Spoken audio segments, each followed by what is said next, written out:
It is a pleasure to be here. And so I just want to thank you for the opportunity and inviting me to speak to your folks that are interested in this very timely and I think absolutely crucial topic of how to build a coaching culture in today's work environment. So we're going to go through a little bit of the background of what that means and take a look at some of the research into what's currently happening around large organizations and small organizations that are stepping into this space, and also think about what gets in the way, because it's not necessarily always easy to build a coaching culture, but it's certainly absolutely doable. And then talk a little bit about some tips or some things to be thinking about if you and your organization want to step in this direction or move more quickly. And I will just say that one of the reasons why I was excited to do this talk with you today is that Tom and his folks at LeggUP have kind of a unique approach to bringing the coaching world or the coaching space to everyone in an organization. And I'm not seeing this too many places. So it's really a unique business model, and I feel honored and excited to be part of the conversation. So thank you, Tom, again, for having me. Now, where do we start? Well, I like to always start by just giving an example. I think it always sounds great. Coaching cultures are valuable. Nobody's going to argue it's like, apple pie and Chevrolet. But there are real case studies out there, and I just will share with you one. Being a leader at the Institute of Coaching at Harvard, I have access to hundreds of these, but this one comes from the Center for Creative Leadership. And what's interesting about them is that they started out, many of you have heard of the Center for Creative Leadership, as a training company.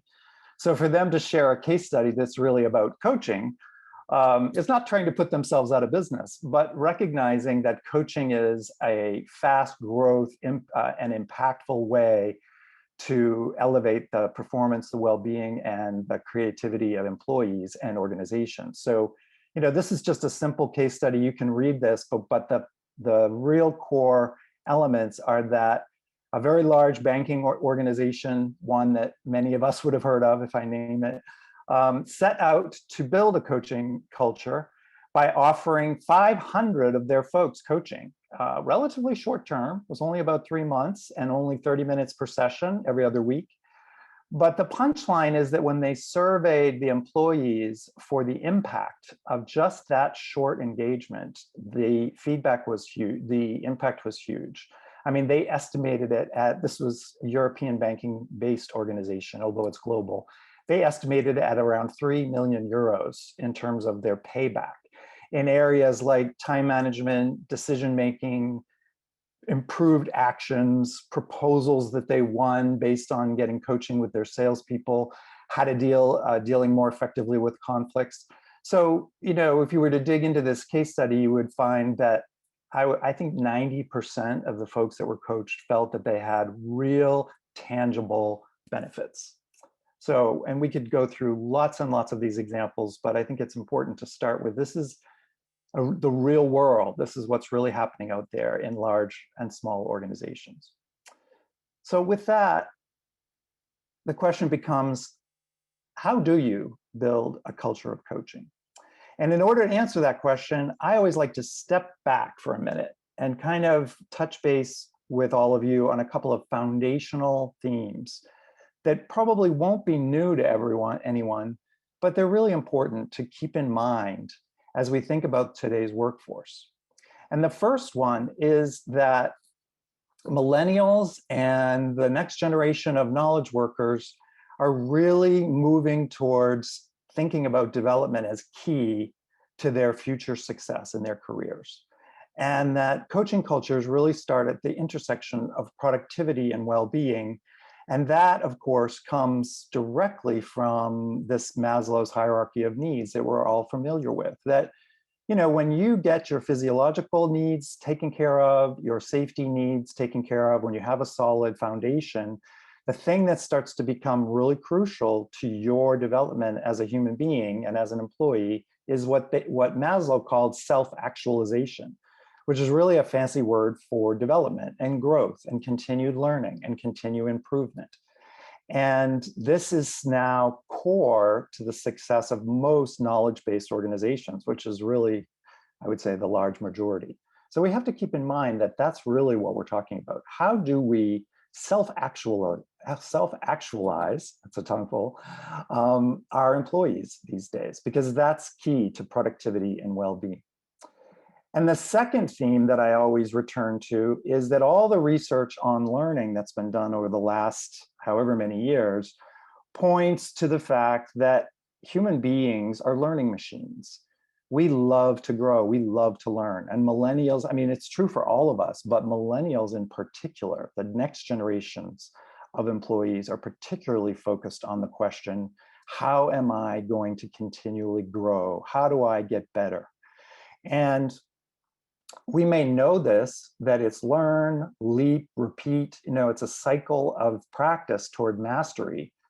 But when we think about the ways that we've set this up in organizations historically, it's basically shown up in two different ways. One is sort of a traditional training approach, which in most organizations is known as deliberate practice, which is when you go to a training class or you have on-the-job training, and then you're basically set off to practice, to learn on your own.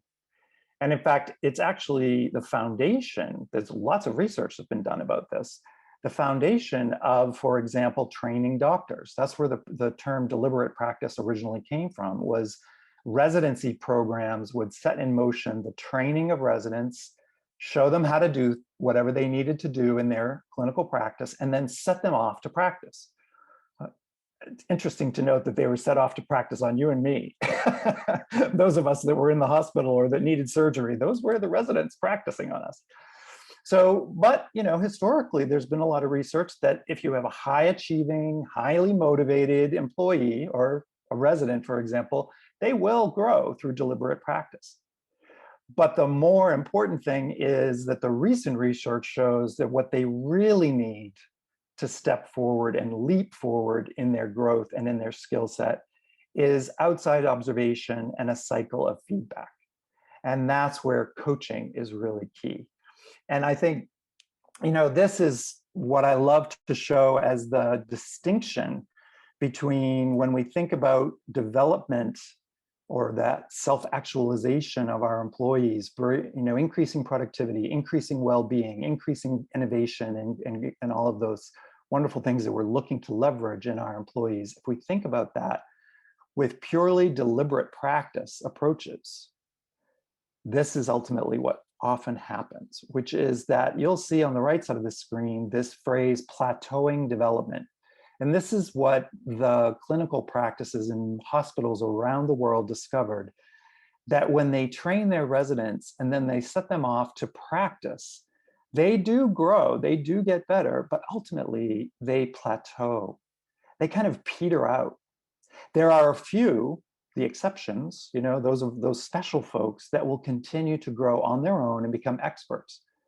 But the vast majority of us will ultimately reach a point where we will basically get tired, demotivated, and ultimately settle into sort of a routine level of complacent performance. And you may have heard of Atul Gawande. He's a very well-known writer, but he's also a surgeon. And one of the reasons why this particular quote from him is so powerful is that as a 50-year-old surgeon, he came to see that his skills were plateauing in the operating room. And he decided to get a coach. And it changed his life. And he wrote a book about it.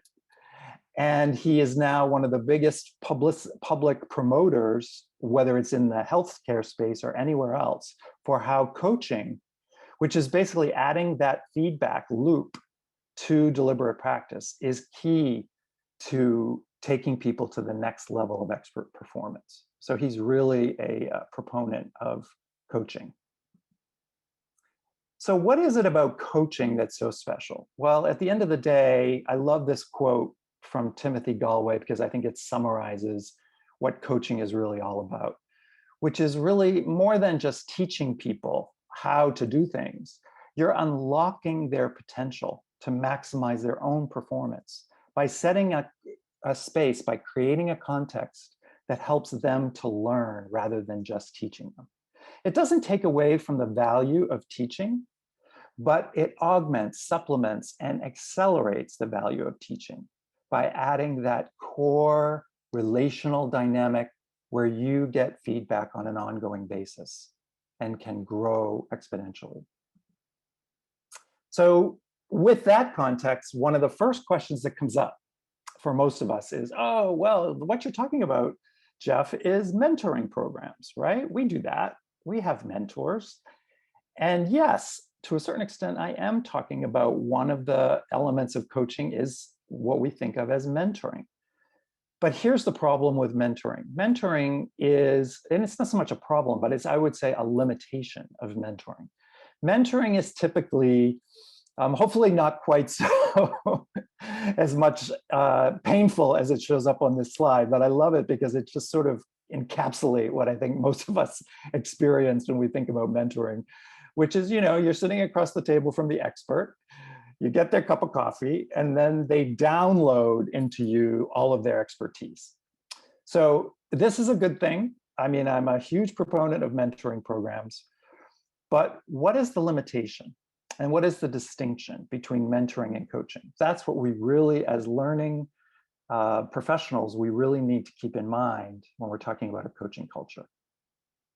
So if we summarize kind of what I've said up to this point, you can see that there are benefits to training, mentoring, and coaching, but they're really distinct modalities.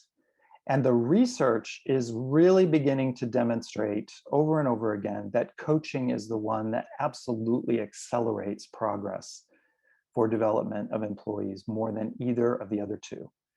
They will not be replaced anytime soon because we will always need training. If you look at this slide and you see what training offers, specific information, structured learning, expertise from experts, we're always going to need things that focus on skills and process and information. But it is limited because, as we all know, we go to a training program and then you're set off to hopefully translate that training into the real world. But how do we know whether it works? Same thing with mentoring. Mentoring is sort of more of an informal form of training where you have someone who has a great deal of expertise, years of experience, and they offer to build a relationship with someone more junior to pass on their wisdom and to provide information. But it's really a culture of telling. Let me tell you what I know. And that is incredibly powerful and incredibly beneficial, but also it's limiting because it doesn't ask that much of the recipient. Coaching, on the other hand, is really powerful because it puts the coachee, the development person, the person that you want to develop, in the driver's seat by enabling self-discovery, asking open-ended questions, giving them direct feedback on how they are applying whatever it is that they're learning and what's working and what can be improved. And coaching is also very much focused on how can you do things better in the future. So it's really important to have this distinction and not do away with training and not do away with mentoring. But if you really want to have a coaching culture, you need to incorporate this modality because it adds so much value to the mix. And here I just kind of summarize what coaching offers that is a specific distinction from the other modalities. Coaching is designed to create a new level of awareness. It's basically to create those moments of aha, because you have someone that's providing feedback, someone who's a sounding board, providing external eyes and ears, so that your picture of reality may actually shift in the moment and be forever changed.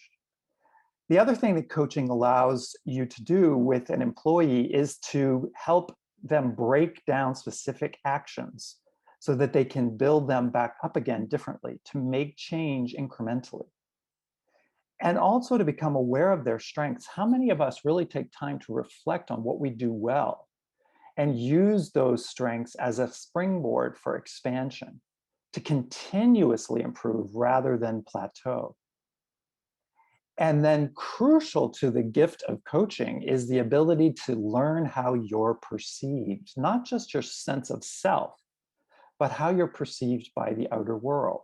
The outer world being the coach, or if the coach incorporates an assessment, they get feedback through data from that assessment, but also perhaps through 360 feedback by talking to stakeholders or by talking to external people that are involved in the development of the employee. So all of these are incredibly powerful ways that coaching accelerates employee and personal growth.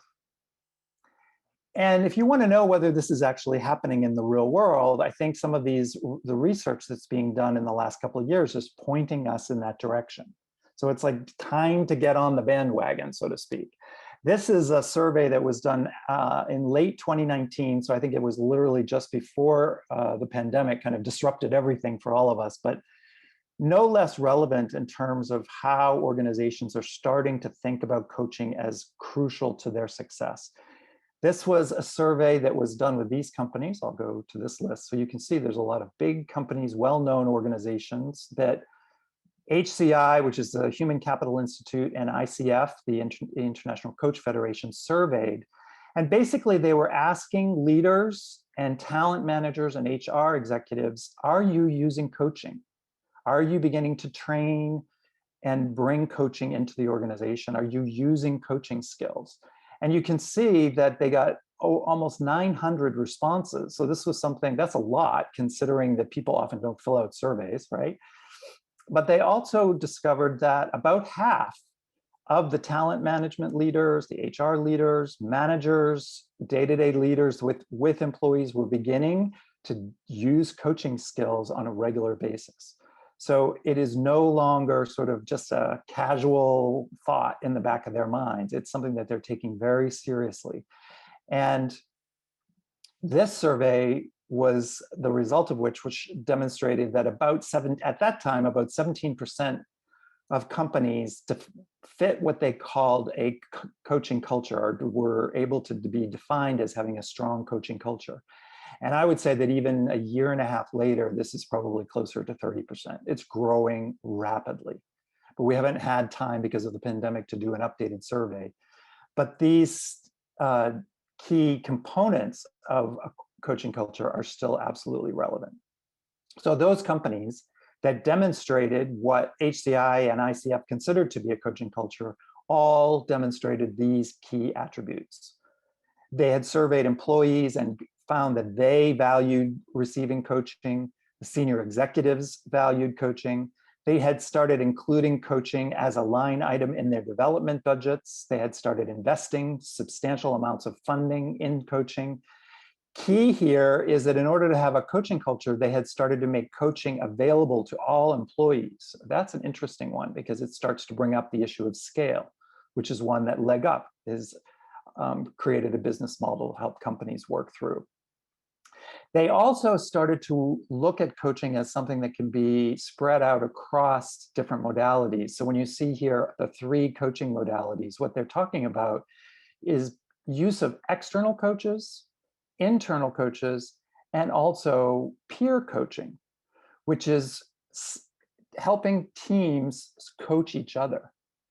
So bringing coaching to all different levels of an organization through bringing external folks in to coach, training internal folks to do coaching, and also building coaching as a peer activity within teams. And we can talk a little bit more about that if you are interested. So this was also interesting because out of that same survey, they discovered the kinds of things that get in the way of a coaching culture taking hold in an organization. And it's really important for learning and development and HR professionals and senior executives to ask yourselves the tough questions. Do we have any of these obstacles alive and well in our organization? Do we have a culture of telling, meaning you tend to be giving advice, telling people what to do, as opposed to coaching, even though you might think you're coaching. So if you jump from the top to the bottom, you see that some companies are saying, oh no, we coach. But the question really is, what are you actually doing?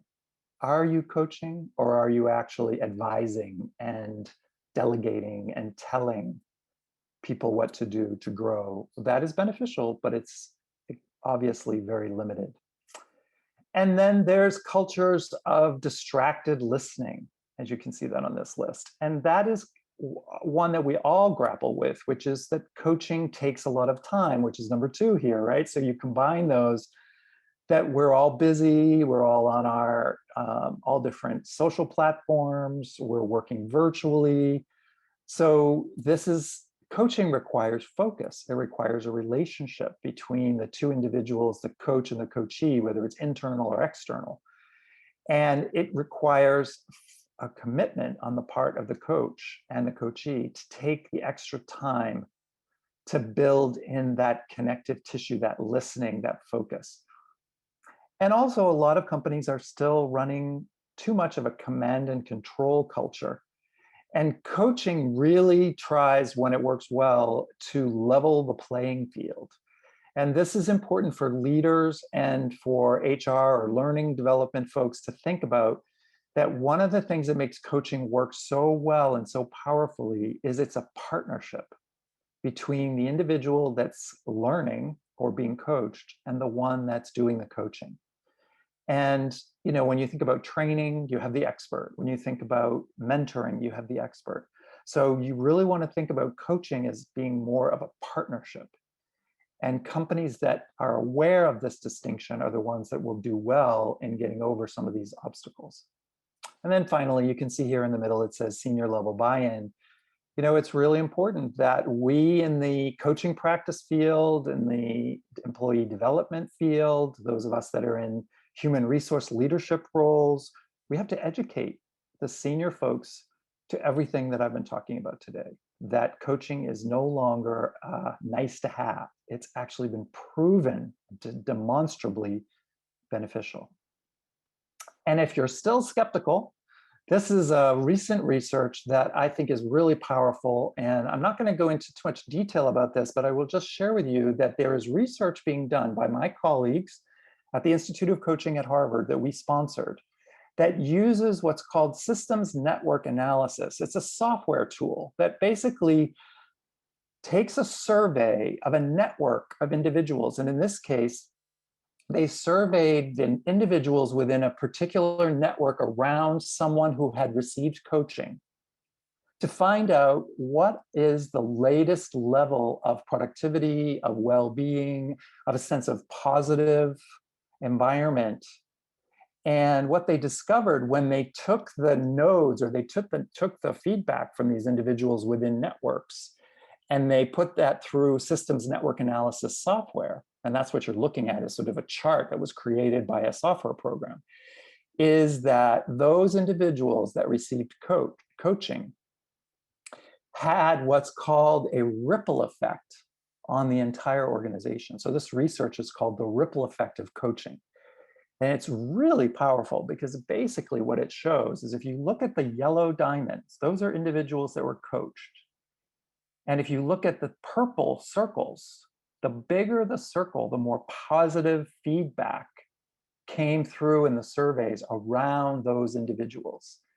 And if you were to pull this apart, and there's a lot of articles where this is done, and they go into more detail, what they demonstrated was that those individuals that received coaching had an incredibly positive effect, not only on their own personal growth, not only on themselves as leaders or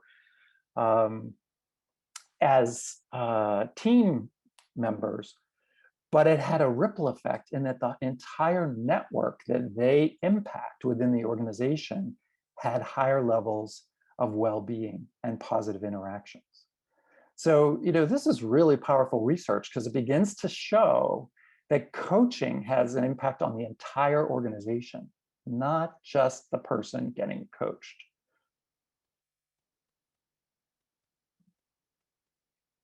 So what are the keys to summarize around creating a coaching culture? Well, as I talked about earlier, number one is clarity. You have to step back and ask yourself, what are we really doing in our organization? Are we doing coaching, teaching, or mentoring? And I would argue you need to do all three. It's not an either or proposition.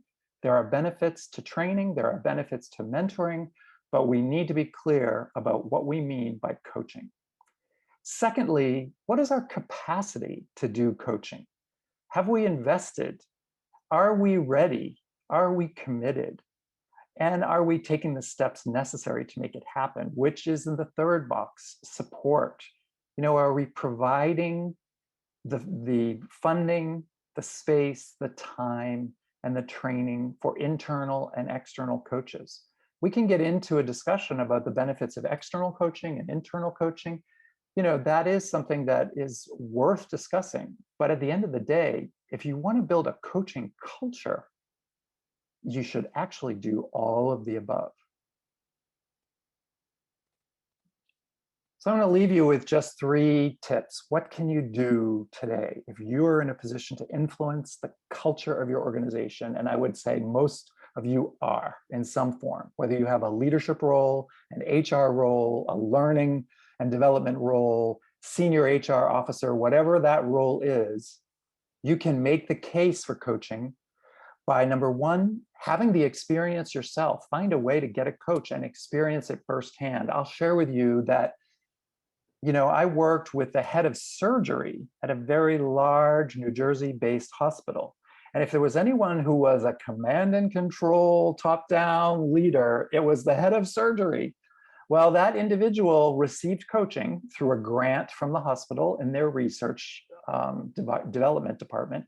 And after having the experience of being coached, they fundamentally changed their mindset about what coaching is about. And they invested in coaching all of their physicians.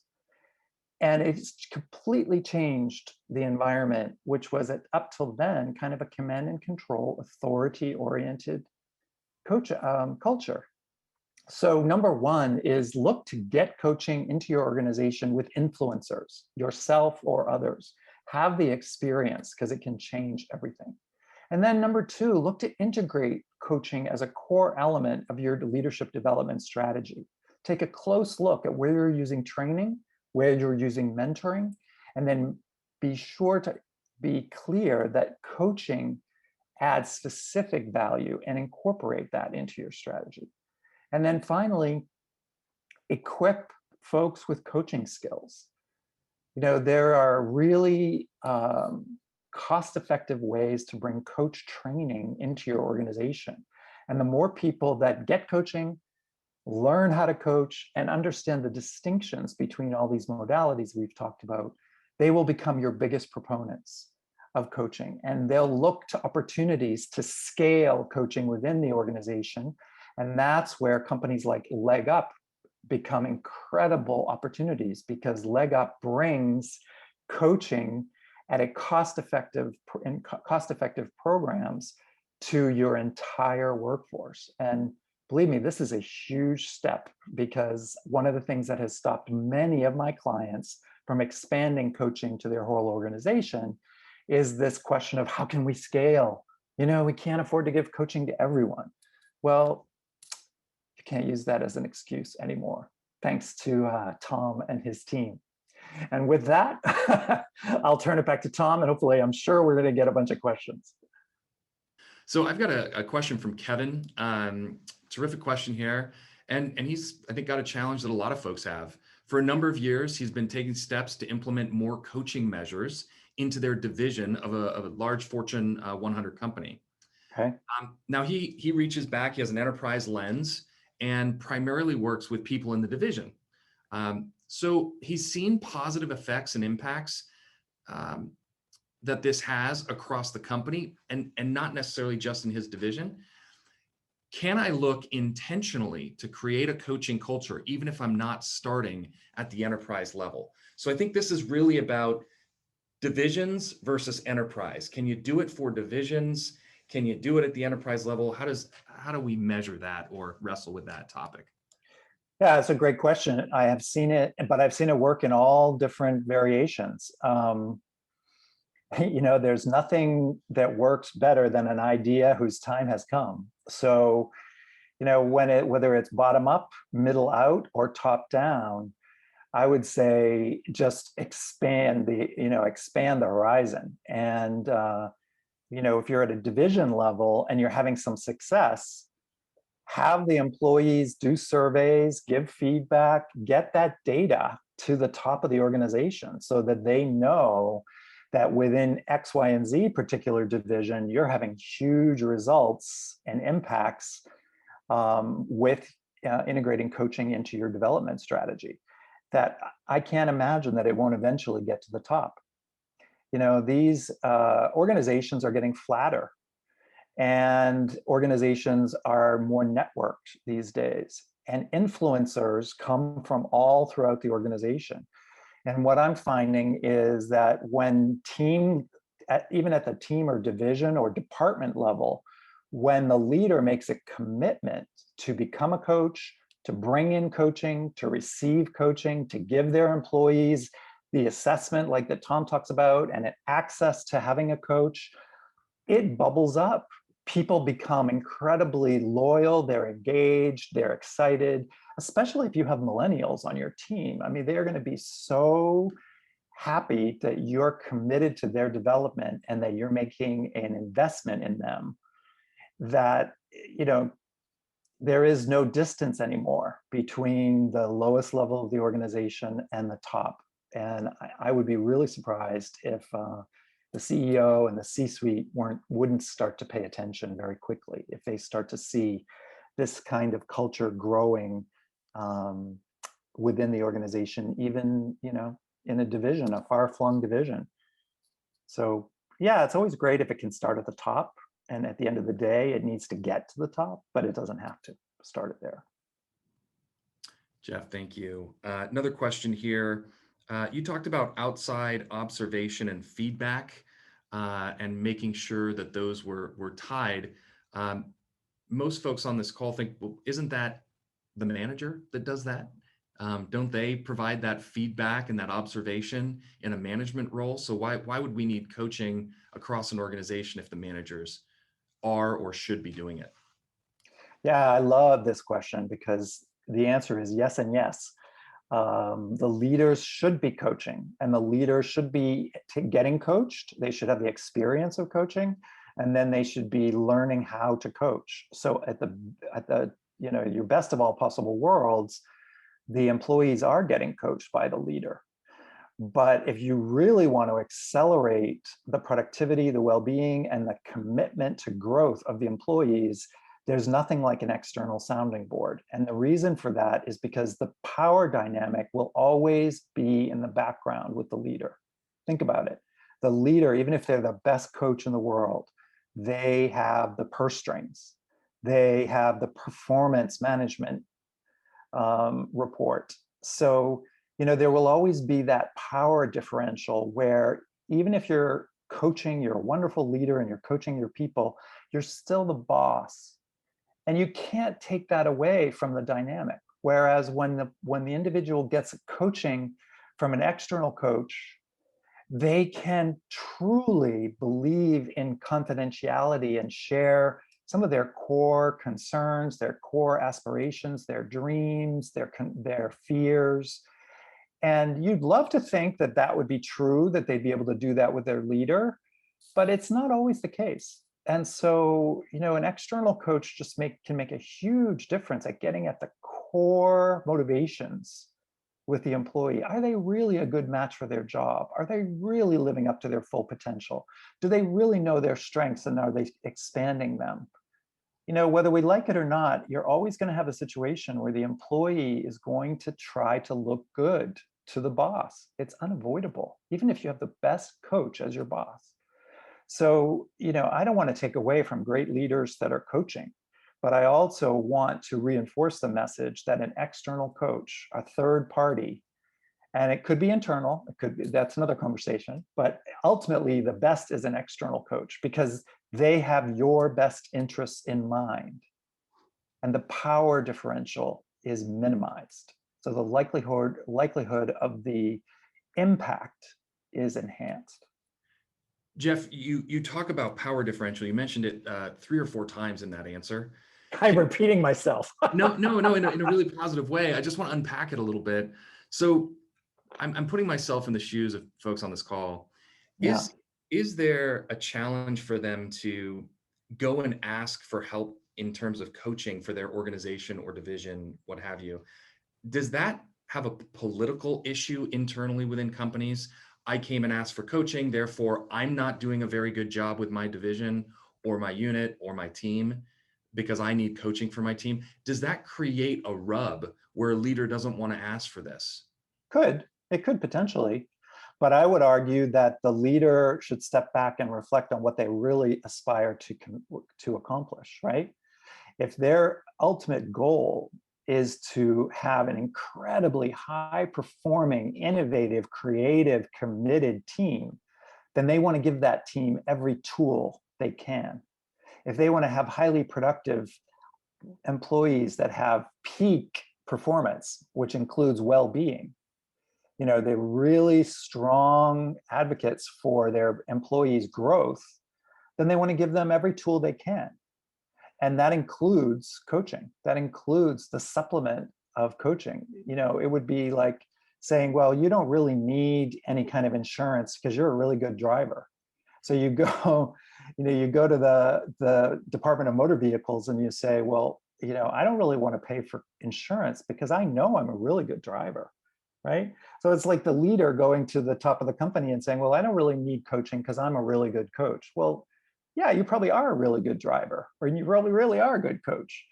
But that doesn't take away from the fact that you can accelerate your team's performance to a whole new level if you invest in coaching. Just as, at the end of the day, you could be a great driver and you still need insurance. I love that. I want to go to the DMV and tell them I'm a good driver. But you can imagine people would do it, right? See how that one goes. We've got a great practical question from Okay. Rebecca, and she's getting right at the heart of this. What are the elements of an effective coaching process or model? What are the elements? What does she look for? What are the pillars that she can lean on to say this is the right process or model? I mean, that question gets at the core of what is a coach approach, as I call it. And a coach approach has core elements to it. And I think that's what she's asking is, number one, creating an environment of safety, confidentiality, and partnership, right? It starts with what we in the coaching profession call the contracting relationship. You set the tone. This is going to be confidential. We are partners. I'm not going to tell you what to do. We're going to work together for your benefit. So it's setting that contract, that engagement tone, confidentiality. So that's number one. Number two, what are the goals? What are we trying to accomplish? How do we engage in exploring what are your motivators? What do you want to change? What do you need to change? Number three, what are your strengths? Don't start from what are your weaknesses or what do you think you do wrong or what are your blind spots? So they'll come up soon enough. But a really good coach approach starts from your strengths. What do you do well? How do you grow from your strength and add to it? And then the coach asks questions. It's about exploring and expanding the horizon of the coachee so that they come to their own conclusion. They have aha moments. Oh, I could try X. I could do something different. And then making commitments. The next step, once you start to get practices that they come up with, that you work through together, commitments. What are you going to change? What's going to look different next week, next month, next quarter, whatever the time frame is? Sometimes it can be very short. What are you going to do tomorrow? I will coach someone on presentation skills and I'll say, what are you going to do differently tomorrow in the meeting? It's very incremental, very specific, but it's a commitment. And as a coachee with a coach, you make a commitment like you do with a fitness trainer. I'm going to do X, Y, and Z to lose these pounds. And then finally, in core, and sometimes left out, is celebrating wins. Coaches will help you recognize when you've made success, when you've moved in the right direction. So many of us, we accomplish something. We write a paper, we do a presentation, we make that project deadline, and it's like, oh, done, check box, next to the next, go on to the next thing. Well, guess what? That leads to burnout. That leads to demotivation. Life becomes one big, long to-do list. A good coaching relationship also includes celebrating wins, recognizing when things are going really well, And a great coach will always have a conversation with you about how do you have fun? How do you incorporate joy and recognition and celebration into your growth, into your personal development? So those, very quickly, that was 2 or 3 minutes of core steps to the coach approach. Yeah, that was fabulous. Thank you, Jeff. Hopefully that answered Rebecca's question. And I'll take one step further. That is from the employee or member standpoint. The way that we've been working with clients in trying to understand the effective coaching process is to put data, analytics, and transparency around it. So for us at the enterprise level, when we're working with leaders, if they get to the point where they've understood the coaching process and they've bought in, that's terrific. But there's always somebody that wants that data and facts, data, and logic, as we call it. Right. And so what we do is we start with assessment information. We gather a lot of research on the population. Then we build a custom program for that organization. And so it allows a manager to put in topics. It allows an employee to put in topics. And so that creates this sort of this feeling that it's been co-created by the organization and every employee. And then, of course, there's data on the back end to show, did this work? I'll give you a very quick example. We have a case study coming out, 2,300 employees. They've just had some issues with turnover. They had about 40% turnover in a particular division. And within 6 months, they've gone from 40% turnover to 0% voluntary turnover in that same division by implementing a coaching culture. That's incredible. That's great. And those are the statistics that I think, we need to share more broadly at the executive level and at the division level to say, this can really work for you. The cost of turnover is massive. And so at the enterprise level, it's data in, build the plan customized to your organization, data out and measure. And those are the processes or models we use as well. Yeah, no, I'm glad that you added that because I think it is really important. That's why, like that systems network analysis study that I showed, there was real data to show that when people get coached, it changes everything inside an organization. The level of loyalty skyrockets, the level of employee commitment to the organization just it's through the roof, and the well-being goes up like exponentially. So yeah, the data part of it is really important. So let's talk about that. We've got a question on ROI. Now I've seen lots of different studies on ROI. We have our own information on ROI, but this is a great question. How do you effectively communicate the ROI of coaching in a corporate setting? Because somebody's got to go find the budget for it, right? At some point. Right. And so how does somebody on this call really figure out how to solve that equation?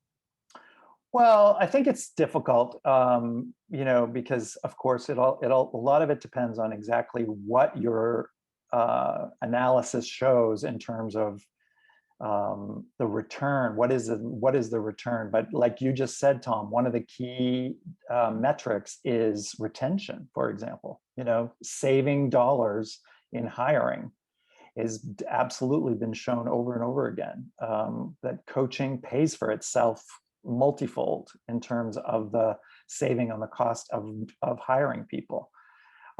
Another area is the likelihood of somebody being promoted. There have been a number of studies that show that those individuals that received coaching earlier in their career are the ones that end up in leadership roles.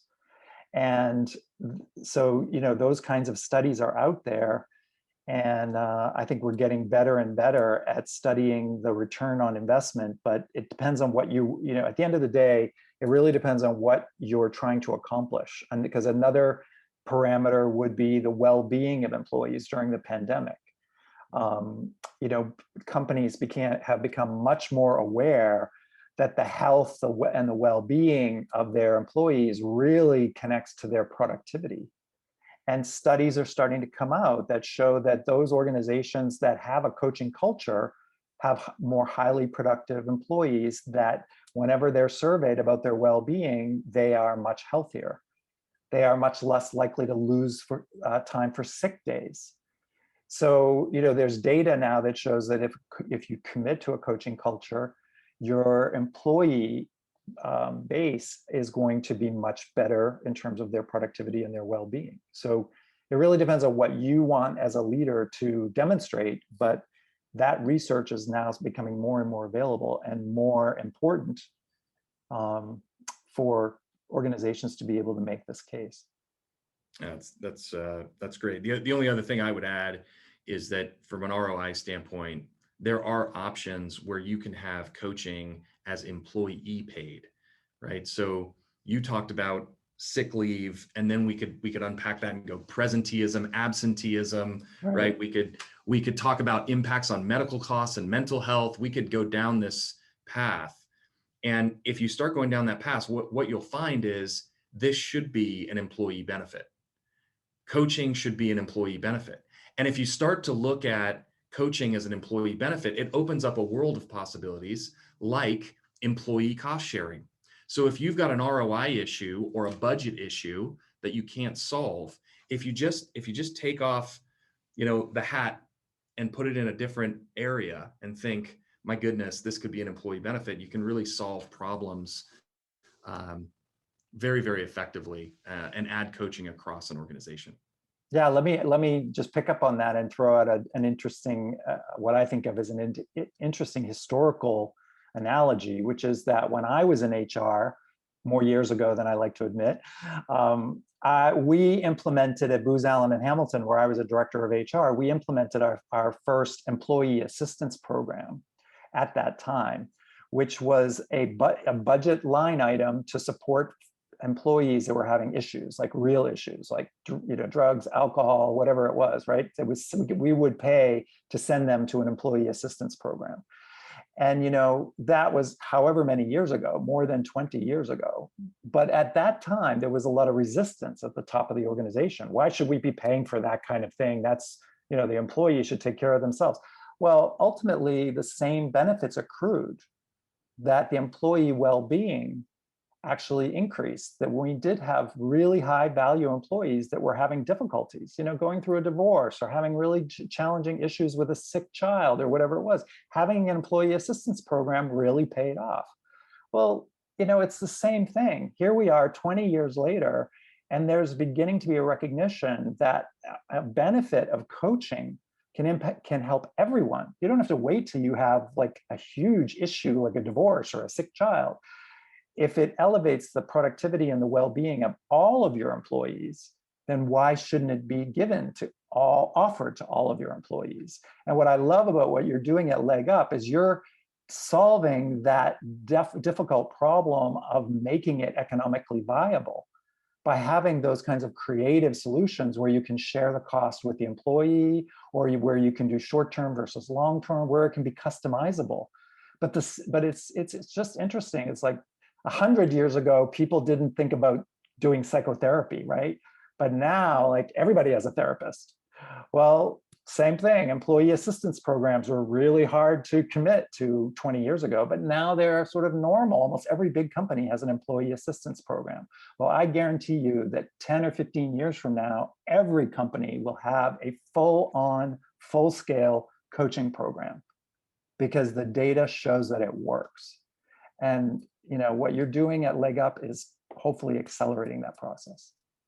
Oh, I appreciate it. Thank you for the kind words. I've got one more question. I think we'll close on this one. Okay. One I hear all the time, and the question is this: what is the best response when we as an organization say we'll get coaching next year? Next year. We don't need it immediately. We're going to get it next year. And what is your response to that? How do we get around that in a tactful way? Oh boy, I don't know how to be tactful. I mean, the thing that popped into my mind, Tom, was we're Avis and we're number 2. And we're stuck with that. Like, really? Like, you really don't want to be number 1? Like, you won't make the investment to be the top, to be the best in class? You just want to be number 2? I mean, I always loved that years ago when Avis would sort of brag about being second. And I remember always seeing those ads and thinking, they think that's something to be proud of? Like, I mean, that's not really answering your question, but I guess at the end of the day, what we're trying to think about is, why next year? don't you want to elevate your organization to best in class tomorrow? Right? Don't you want to have articles written about you in Forbes for being one of the leading edge companies that commits to coaching throughout your entire organization? There's a global pharmaceutical company that I worked with that won a bunch of awards 4 or 5 years ago for integrating coaching into their entire organization. And they were one of the very first ones to do it. And they used that as a way of attracting talent, as a way of keeping talent. So yeah, no, not next year.